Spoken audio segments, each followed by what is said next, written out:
SC ST budget को लेकर Bharatiya Janata party की तरफ से कर्नाटक सरकार के खिलाफ विरोध प्रदर्शन किया गया। इस समय पर गोविंद खरझोला, शैलेंद्र बेल्डले, ईश्वर सिंह ठाकुर, सोमनाथ पाटिल ಬೀದರ್ ಜಿಲ್ಲಾ ಭಾರತೀಯ ಜನತಾ ಪಾರ್ಟಿ ಘಟಕದ ವತಿಯಿಂದ ಪರಿಶಿಷ್ಟ ಜಾತಿ ಪರಿಶಿಷ್ಟ ಸಮುದಾಯಗಳಿಗೆ ಮೀಸಲಿಟ್ಟಂತ ಹಣವನ್ನ ಬೇರೆ ಯೋಜನೆಗಳಿಗೆ ವಿನಿಯೋಗಿಸಿಕೊಂಡಿರುವುದರಿಂದ ಅದರ ವಿರುದ್ಧವಾಗಿ ರಾಜ್ಯದ ಮಾಜಿ ಉಪಮುಖ್ಯಮಂತ್ರಿಗಳು ಹಿರಿಯರು ಚಿತ್ರದುರ್ಗದ ಸಂಸದರಾಗಿರ್ತಕ್ಕಂಥ ಗೋವಿಂದ ಕಾರಜೋಳ ಅವರ ನೇತೃತ್ವದಲ್ಲಿ ಒಂದು ಪ್ರತಿಭಟನೆಯನ್ನು ಮಾಡಿ ಇವತ್ತು ಮೊನ್ನೆ ಜಿಲ್ಲಾಧಿಕಾರಿಗಳಿಗೆ ಮುಖ್ಯಮಂತ್ರಿಗಳಿಗೆ ಮನವಿಯನ್ನ ಕಳಿಸಲಾಗಿದೆ. ಇವತ್ತಿನ ಈ ನಮ್ಮ ಒಂದು ಪತ್ರಿಕಾಗೋಷ್ಠಿಗೆ ಉಪಸ್ಥಿತ ಶ್ರೀಯುತ ಗೋವಿಂದ ಕಾರಜೋಳರವರೇ, ಉಪಸ್ಥಿತ ಎಲ್ಲ ಬಿಜೆಪಿಯ ಶಾಸಕರುಗಳಿಗೆ, ಮಾಜಿ ಶಾಸಕರೇ, ಪಕ್ಷದ ಹಿರಿಯ ಮುಖಂಡರು, ಸಮೂಹ ಮಾಧ್ಯಮದ ಎಲ್ಲ ಸ್ನೇಹಿತರು, ನಿನ್ನೆಯಿಂದ ರಾಜ್ಯದ ವಿಧಾನಸಭೆಯ ಅಧಿವೇಶನ ಪ್ರಾರಂಭ ಆಗಿದೆ. ಜಂಟಿ ಅಧಿವೇಶನ ನಿನ್ನೆ ಮಾನ್ಯ ಶ್ರೀ ಗವರ್ನರ್ ಅವರು ಉದ್ಘಾಟನೆಯನ್ನು ಮಾಡಿ 1 ವರ್ಷದ ರಾಜ್ಯ ಸರ್ಕಾರದ ಸಾಧನೆಗಳ ಬಗ್ಗೆ ಉಲ್ಲೇಖವನ್ನ ಮಾಡಿದರು. ಇವರು ರಾಜ್ಯ ಸರ್ಕಾರದ ಸಾಧನೆಗಳ ಬಗ್ಗೆ ನಾನು ನನ್ನ ಸರ್ಕಾರ ಅಂತ ಹೇಳುವಂಥದ್ದು ಒಂದು ಸಹಜವಾದಂತ ಒಂದು ಪದ್ಧತಿ ಅದು. ನನ್ನ ಸರ್ಕಾರ ಮಾಡಿರ್ತಕ್ಕಂಥ ಸಾಧನೆ ಈ ರೀತಿ ಹೇಳೋದು. ಸಿದ್ದರಾಮಯ್ಯನವರು ಏನೋ ಸಾಧನೆಯನ್ನು ಮಾಡದೆ ಕೇಂದ್ರ ಸರ್ಕಾರದ ಯೋಜನೆಗಳನ್ನ ಮುದ್ರಣ ಮಾಡಿ ಮಾನ್ಯ ರಾಜ್ಯಪಾಲರ ಬಾಯಿಂದ ಓದಿಸಿರ್ತಕ್ಕಂಥದ್ದು ಒಂದು ರೀತಿ ರಾಜ್ಯ ಸರ್ಕಾರದ ಮಂಜೂರು ಮಾಡಿಲ್ಲ. ಅದಕ್ಕೆ ನಾನು ಸಿದ್ದರಾಮಯ್ಯನವ್ರ ಸರ್ಕಾರಕ್ಕೆ ಆಗ್ರಹ ಮಾಡ್ತೇನೆ.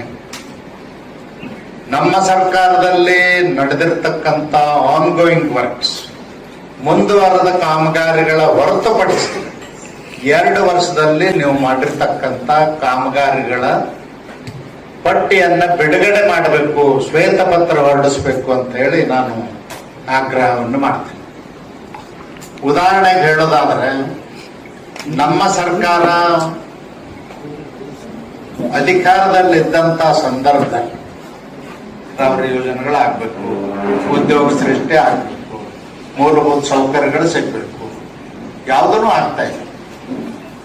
ಮತ್ತು ಸಿದ್ದರಾಮಯ್ಯನವ್ರ ಸರ್ಕಾರ ಅಧಿಕಾರಕ್ಕೆ ಬಂದ ಮೇಲೆ ಒಂದೇ ಒಂದು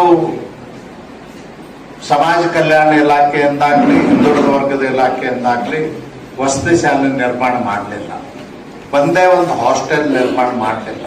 ನಮ್ಮ ಸರ್ಕಾರ ಇದ್ದಂತ ಸಂದರ್ಭದಲ್ಲಿ, ನಾನು ಸಮಾಜ ಕಲ್ಯಾಣ ಮಂತ್ರಿ ಇದ್ದಂತ ಸಂದರ್ಭದಲ್ಲಿ 25 ಕೋಟಿ ರೂಪಾಯಿ ವೆಚ್ಚದಲ್ಲಿ ಒಂದೊಂದು residential school complex, 200 school complex ಗಳನ್ನು ನಾವು ಮಾಡಿದ್ವಿ.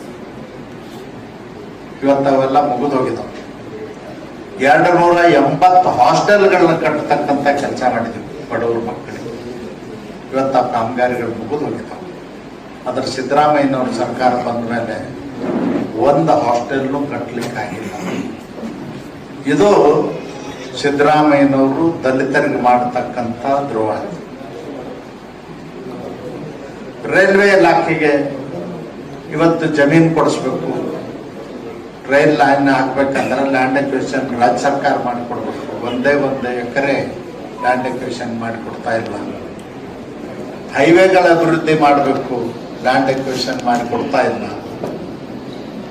ರಾಜ್ಯ ಸರ್ಕಾರ ಆರ್ಥಿಕವಾಗಿ ದಿವಾಳಿ ಆಗಿದೆ. ಹೀಗಾಗಿ ಯಾವುದೇ ಅಭಿವೃದ್ಧಿ ಕೆಲಸ ಕಾರ್ಯಗಳನ್ನ ಮಾಡ್ತಾ ಇಲ್ಲ. ಮತ್ತು SFC ಹಣ ನ್ಯಾಯಬದ್ಧವಾಗಿ ಆಯಾ ತಾಲೂಕುಗಳಲ್ಲಿ, ಆಯಾ ಪಟ್ಟಣಗಳಲ್ಲಿ ಖರ್ಚು ಮಾಡಬೇಕು. ದಲಿತರ ಏಳಿಗೆಗಾಗಿ 24% ಮಾಡ್ತಾ ಇಲ್ಲ. ಮತ್ತು ಪಕ್ಷಭೇದ ಮಾಡ್ತಾ ಇದೆ ಸಿದ್ದರಾಮಯ್ಯನವ್ರ ಸರ್ಕಾರ. ಬಿಜೆಪಿ ಶಾಸಕರು ಇರೋ ಕಡೆ ಒಂದೇ 1 ರೂಪಾಯಿ ಅನುದಾನವನ್ನು ಕೊಡ್ತಾ ಇಲ್ಲ, ನೀರಿನ ಸೌಲಭ್ಯಗಳನ್ನ ಮಾಡಿಕೊಡ್ತಾ ಇಲ್ಲ, ಚರಂಡಿ ಯೋಜನೆಗಳನ್ನ ಮಾಡಿಕೊಡ್ತಾ ಇಲ್ಲ. ಇಂಥ ಒಂದು ಪಕ್ಷಪಾತಿ ಸರ್ಕಾರ ಯಾವತ್ತೂ ಕೂಡ ಬಂದಿರಲಿಲ್ಲ. ಮತ್ತು ರಾಜ್ಯದಲ್ಲಿ ಕೊಲೆ ಸುಲಿಗೆಗಳು ಜಾಸ್ತಿ ಆಗಿದೆ, ಮಹಿಳೆಯರ ಮೇಲೆ ಅತ್ಯಾಚಾರ ಜಾಸ್ತಿ ಆಗಿದೆ, ಬ್ಯಾಂಕ್ ದರೋಡೆ ಪ್ರಕರಣಗಳು ಜಾಸ್ತಿ ಆಗ್ತವೆ. ರಾಜ್ಯದಲ್ಲಿ ಇವತ್ತು ಉದಾಹರಣೆಗೆ ಇಲ್ಲೇ ಬೀದರ್ನೇ ತಗೊಳ್ಳೋದಾದ್ರೆ SBI ATM ದಲ್ಲಿ ಇರ್ತಕ್ಕಂಥ ಎಂಪ್ಲಾಯಿನ ಕೊಂದು ಹಣ ತಗೊಂಡು ಹೋದ್ರು. ಯಾಕೆ ಇವ್ರಿಗೆ ಹಿಡಿಲಿಕ್ಕೆ ಆಗ್ತಾ ಇಲ್ಲ? ಯಾಕೆ ಪೊಲೀಸ್ ಅಧಿಕಾರಿಗಳು ಅಷ್ಟು ಅಸಹಾಯಕರಾಗ್ಯಾರ? ಯಾಕೆ SP ನಿಷ್ಕ್ರಿಯ ಆಗಿದಾರ? ಇದರ ಹಿಂದೆ ಏನು ಕಾಣದ ಕೈ ಇದೆ ಹೇಳ್ಬೇಕಾಗ್ತದೆ. ಇನ್ನೊಬ್ಬ ಪಾಪ ಅವನಿಗೆ ಶಿವಕುಮಾರ್ ಅನ್ನೋವನಿಗೆ